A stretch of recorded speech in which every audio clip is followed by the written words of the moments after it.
Dad yelled, "If you're so smart, then pay your own bills." So I moved out that night. A month later, he called me in a panic. "Why is the power off?" My response left him speechless. I've always been the responsible one. My younger brother Jason coasted through life with Dad's endless support while I worked 2 jobs through college. Every family dinner ended with Dad lecturing me about my career choices while Jason played video games in the basement rent-free at 26. Last month, I suggested Dad should start retirement planning. He was 62, still working construction, no savings. His face turned red. "If you're so smart with all your fancy ideas, then pay your own bills." The table went silent. "I do pay my own bills," I said quietly. "I have for 8 years. Dad slammed his hand on the table. "Then why are you here? If you're so independent, go be independent somewhere else." I stood up, grabbed my jacket, and walked out. By 11 p.m., I'd called my landlord and moved into my apartment 3 weeks early. That night, I packed everything. Mom called crying the next morning. "Your father didn't mean it." But I was already at my new place. Tell Dad I took his advice, then I hung up. What Dad didn't know, for the past 3 years, I'd been paying several of their bills. The internet, $85 monthly. The premium cable package Dad loved, $140. His truck insurance that he thought was surprisingly affordable, $230. The lawn service Mom insisted on, $180. Even the pest control, $95. I'd set everything to auto-pay from my account after Dad had a health scare, and Mom confided they were drowning in bills. I never told them. I just quietly took care of it. Week 1 after moving out, I canceled every auto payment. Internet, cable, insurance, lawn service, pest control, even Dad's hunting magazine subscription. If I was paying my own bills, I was only going to pay my bills. Week 2, Jason texted, "Wi-Fi is out. Dad's losing it. Can you call the company?" I replied, "Not my bill, not my problem." He called me selfish. I blocked him. Week 3, Mom left a voicemail about the cable.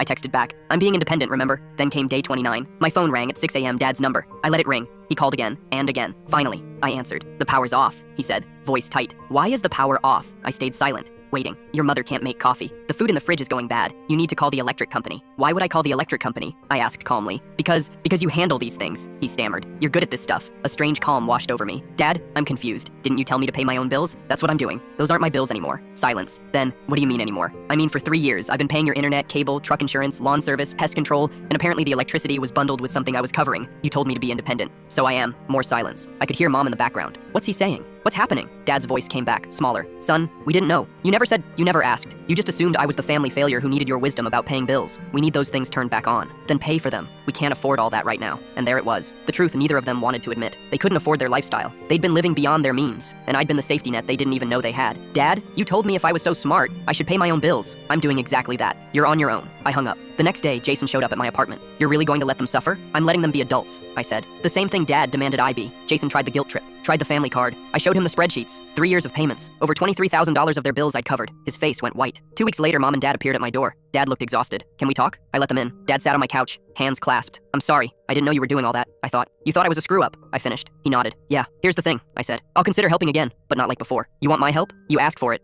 With respect. And Jason contributes too." Dad looked at Mom. She nodded. "Fair," Dad said quietly. "It's been 2 months. They're on a budget now. Jason got a job and pays rent. Dad started that retirement fund. We have dinner sometimes. But now when Dad gives advice, he asks about my life first.